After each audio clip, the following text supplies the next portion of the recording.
Hello, this is George from Ireland. I've had a very serious haircut, as you can tell, after my milestone birthday.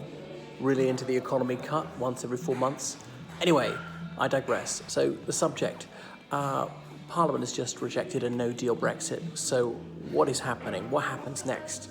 Well, Parliament just returned from its summer recess, that's to say holiday, and people knew that there was trouble in the offing.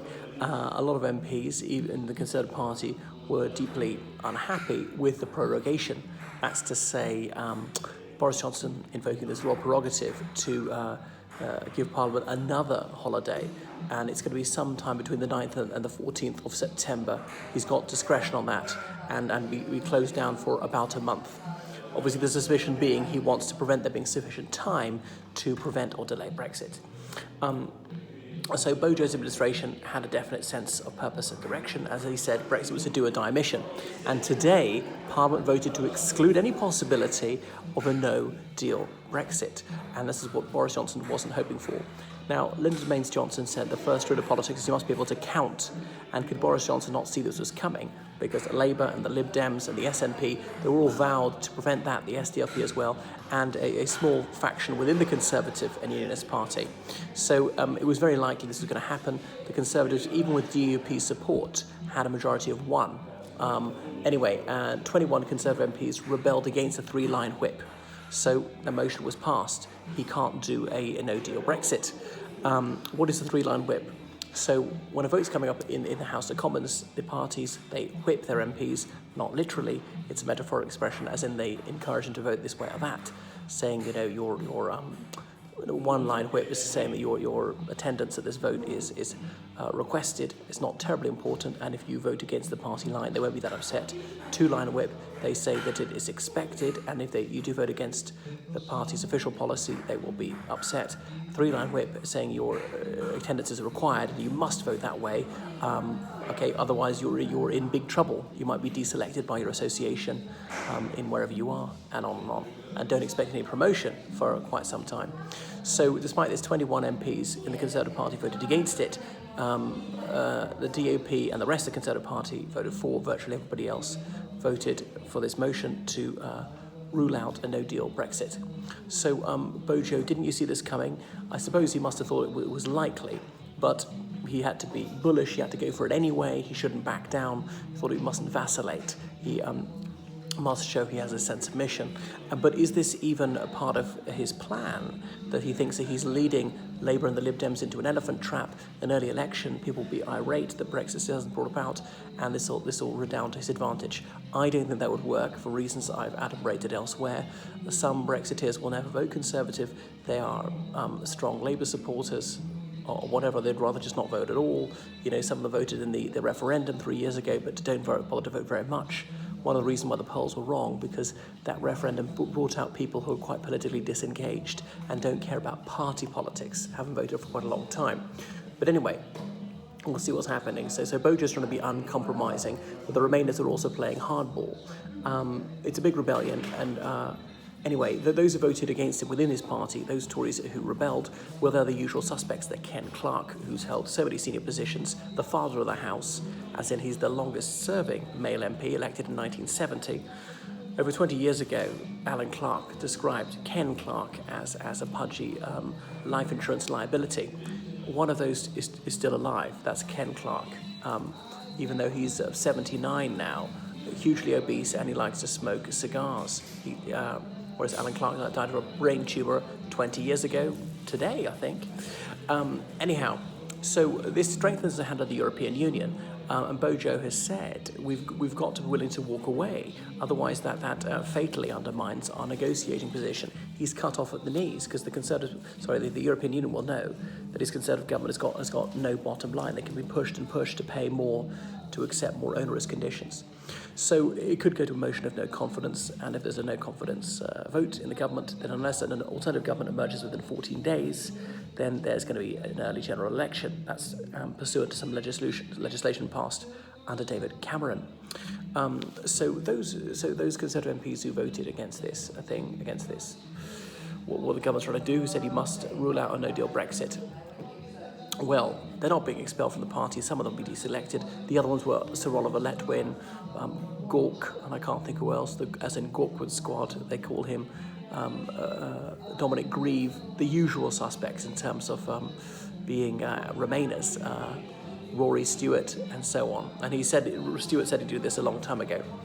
But if it would come to a vote of no confidence, if they voted against the party on a vote of no confidence, they probably would be kicked out of the party, because you're deliberately collapsing a Conservative government, and you can't call yourself a Conservative if you do. You have to have some sort of party discipline, some sort of party loyalty. And of course, when Ken Clarke was in the cabinet under John Major, and he was all for being very firm on these rebels, eurosceptic rebels, and now the europhile rebels are the ones who are causing trouble for a Conservative government, so the boot's on the other foot.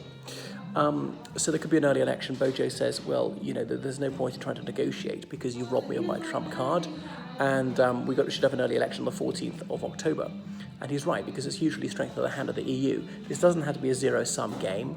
Some people in the EU see it that way, some hardline Brexiteers see it that way, and some British Remainers consider that any deal, leaving the EU under any circumstances is unacceptable. So they'll stop at nothing to prevent it. They would risk the UK leaving under very difficult circumstances rather than allow it to happen, because a no deal is obviously going to be more problematic than leaving with an agreement, and some of these Remainers have voted against the agreement 3 times. So under the Elections Act passed some years ago, Fixed Term Parliaments Act I should say, to force an early election requires a 2/3 vote of Parliament.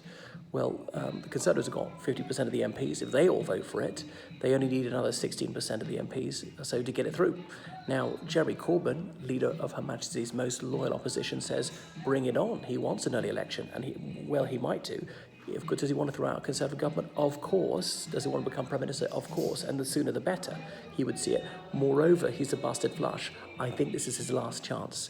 If he doesn't either prevent Brexit or win an election, he's going to be gone by Christmas as leader of his party. Remember, his party is trying to kick him out. This whole anti-Semitism row refuses to go away, blah, blah, blah. Labour are behind in the polls. Boris Johnson's got something of a honeymoon. Bojo's also thinking, well, better now than later before his honeymoon evaporates, as it inevitably does. And the other thing is, Bojo's made lots of promises which are going to be almost impossible to fulfil, and that's that. So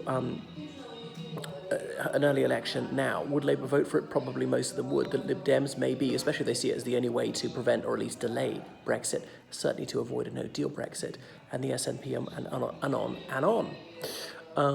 So anything can happen. It's really a fool's errand to predict what's going to happen, but I shall be that fool.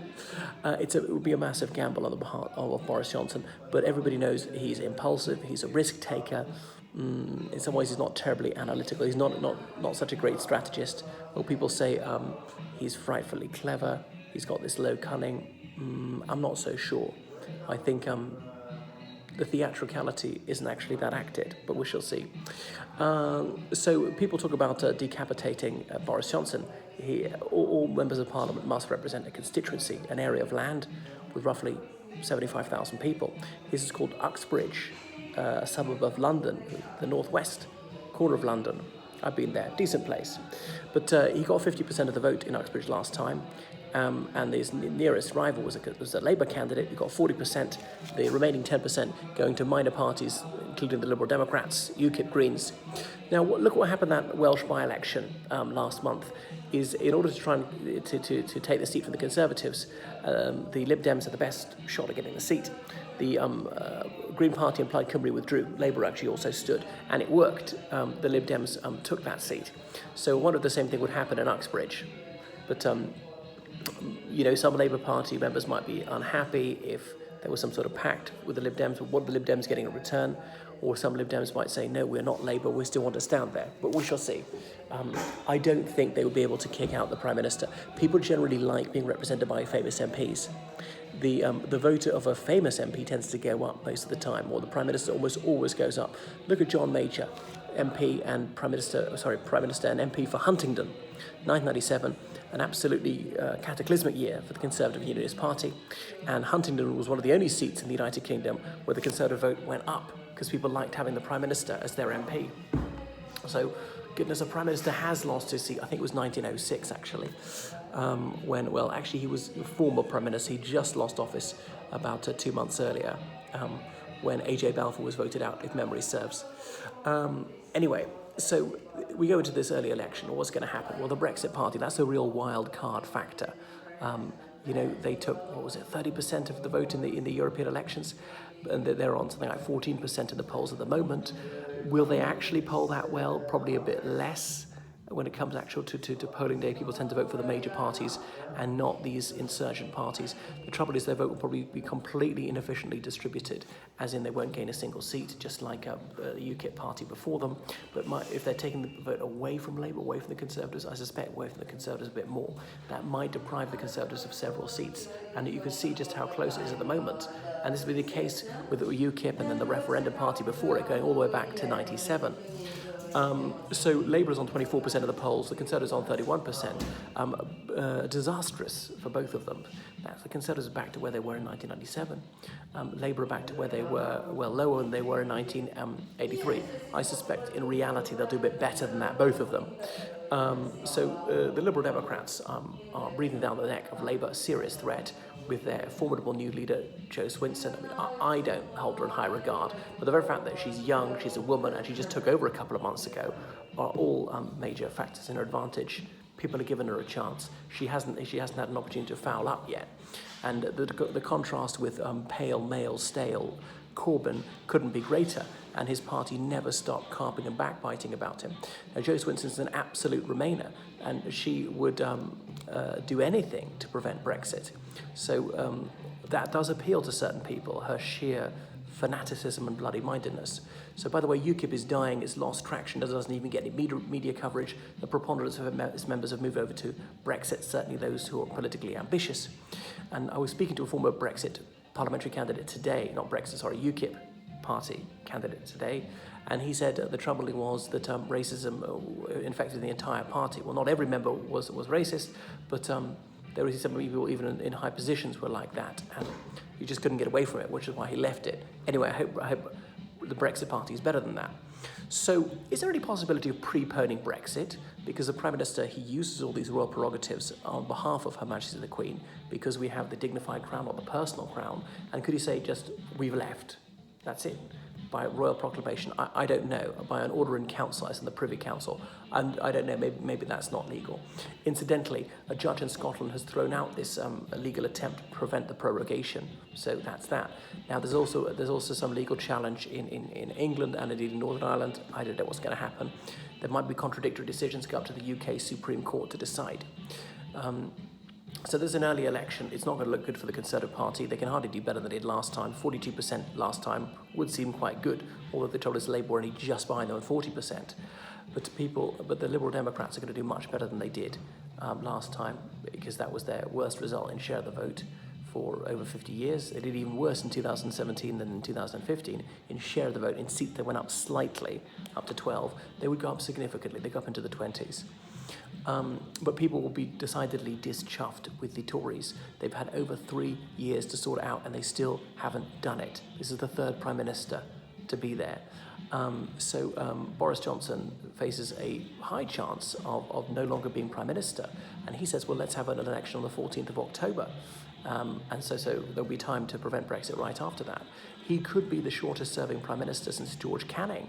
And Canning was the last one to die en poste, who died in 1827 after only 3 months in office, died there at Chiswick House.